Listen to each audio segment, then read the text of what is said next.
I've had a chance to consult with my clients, and we are going to make the motion for a mistrial based on the reference to Mr. Mitchell's carrier.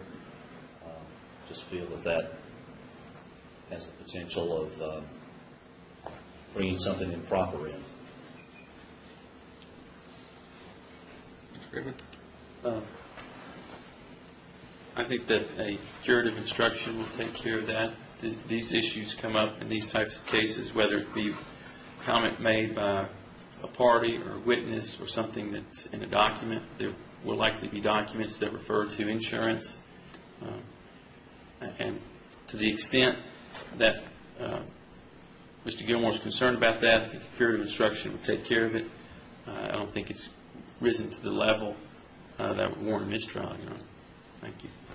Ever have any conversation with your client about references to insurance in this case? Not specifically, Your Honor. I believe he may have been in the courtroom when the court made certain rulings, and by no means did I ask him or tell him in any way to mention insurance.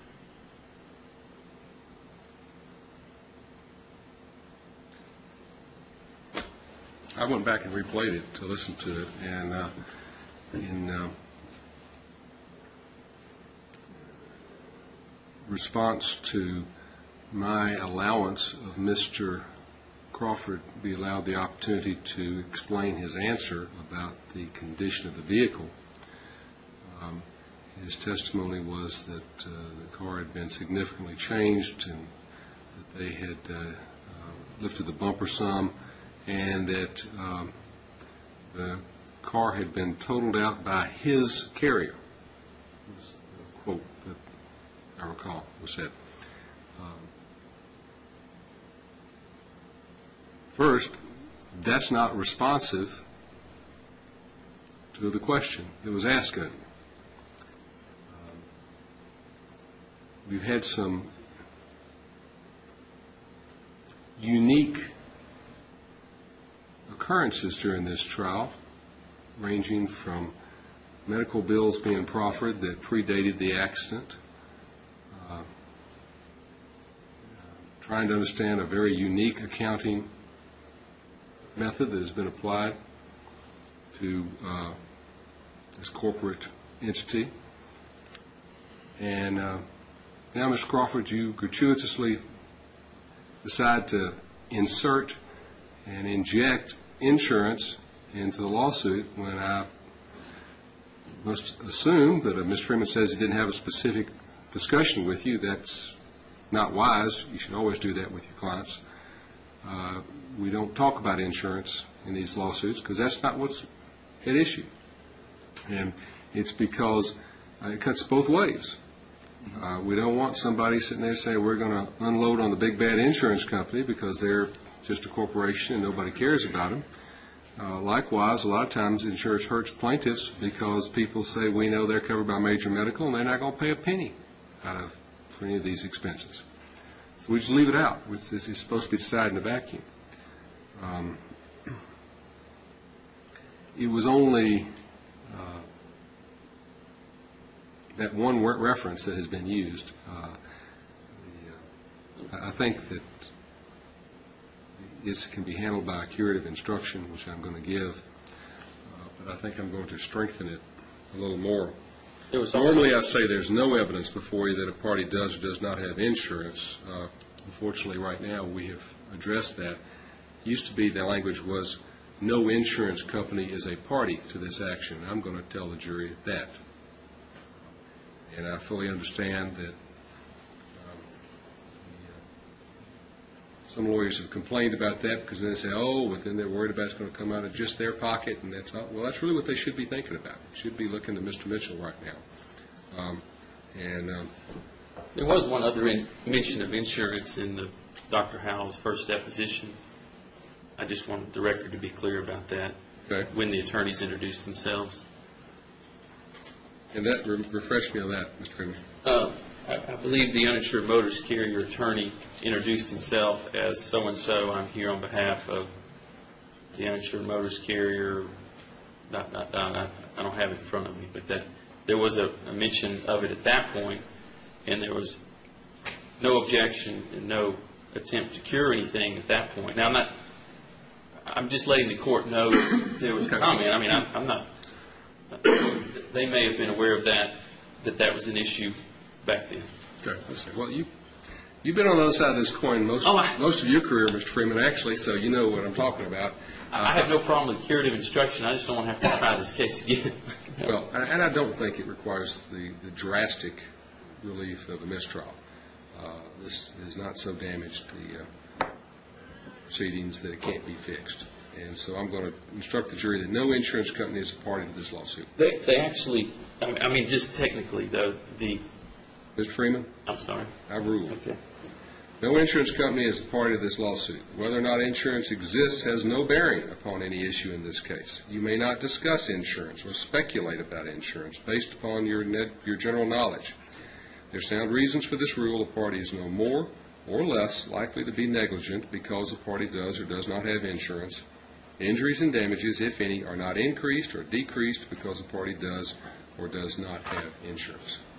And I believe that will sufficiently protect your interests on that, Mr. Gilmore, and certainly will note your exception to overruling your motion or denying your motion for mistrial.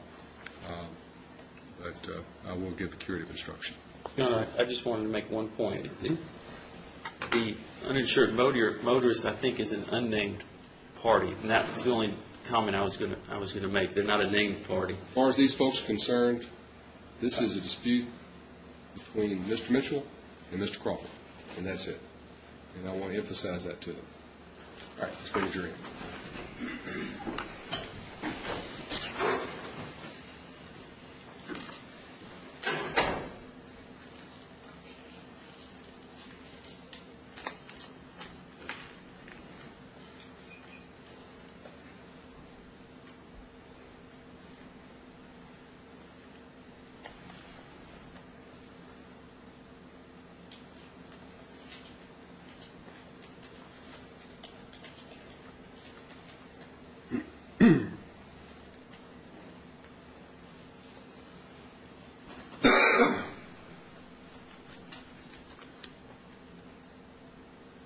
Gilmore, while we're waiting on this, you've got your economist and Mr. Mitchell. Yes, and just two brief snippets of the deposition of Denise Gross. 2 or 3 brief snippets, but very brief. What I'm going to probably do is, if we can, I'm not going to limit you on your cross, so whatever you need to do, you do. But what I'd like to do is probably finish up all the proof before lunch, let them break for lunch. Stand for the jury, please.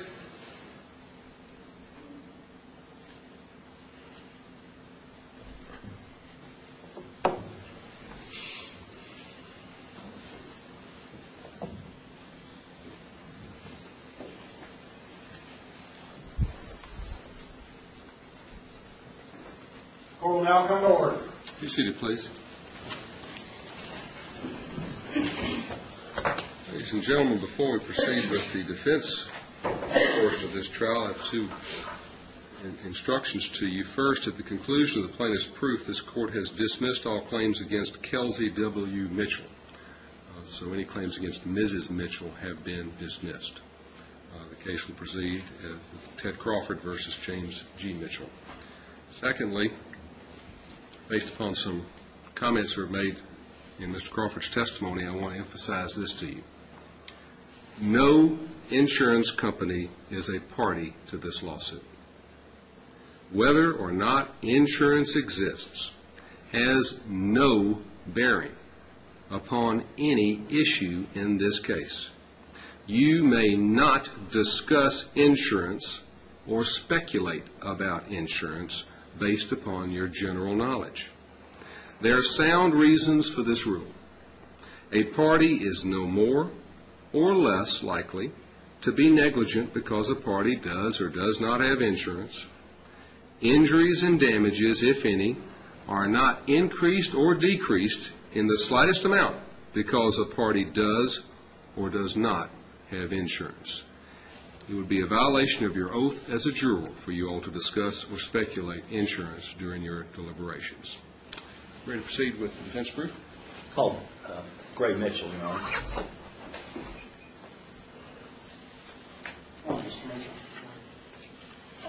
there and remain standing while I swear you in, please.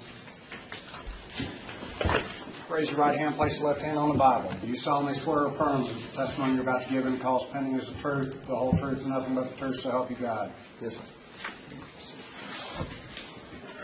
Could you tell the jury your name, please? My name is James Gray Mitchell. Do you go by Gray? Gray, my middle name, yeah. And you are married to Kelsey Mitchell? Kelsey Mitchell, yes. Y'all have any children? I have 2 small children, 3 and 1. And what do you do for a living? I work at HCA in the Information Technology Department. Now, on the date of this accident that we're here about, October the 25th of 2002, can you tell the jury where you had been and where you were going? I was in the process of moving from my former house in Creve Hall to a house in Brentwood, and so I was taking a load of furniture in my trooper to my new rental house.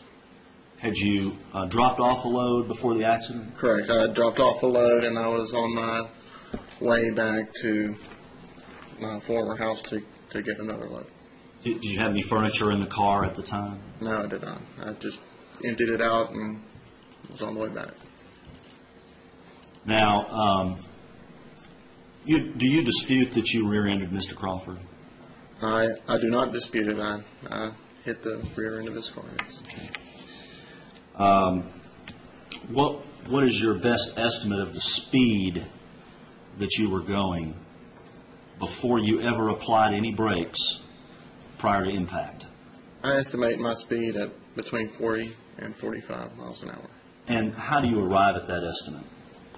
I arrive at that estimate because the speed limit there is 50 miles an hour.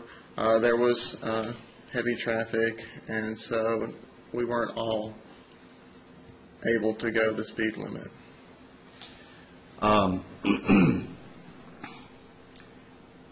Did you apply your brakes before Absolutely. hitting Mr. Crawford? Applied my brakes and skidded.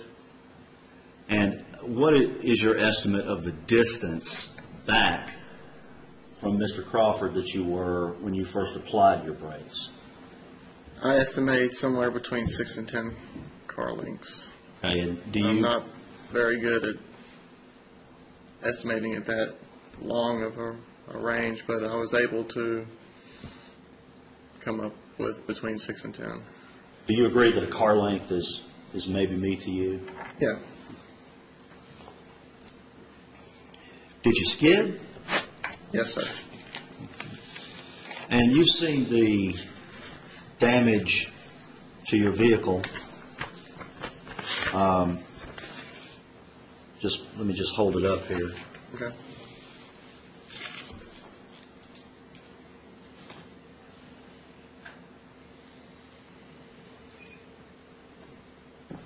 Is that what your vehicle looked like after the accident? It is, yes. There at the scene? Correct.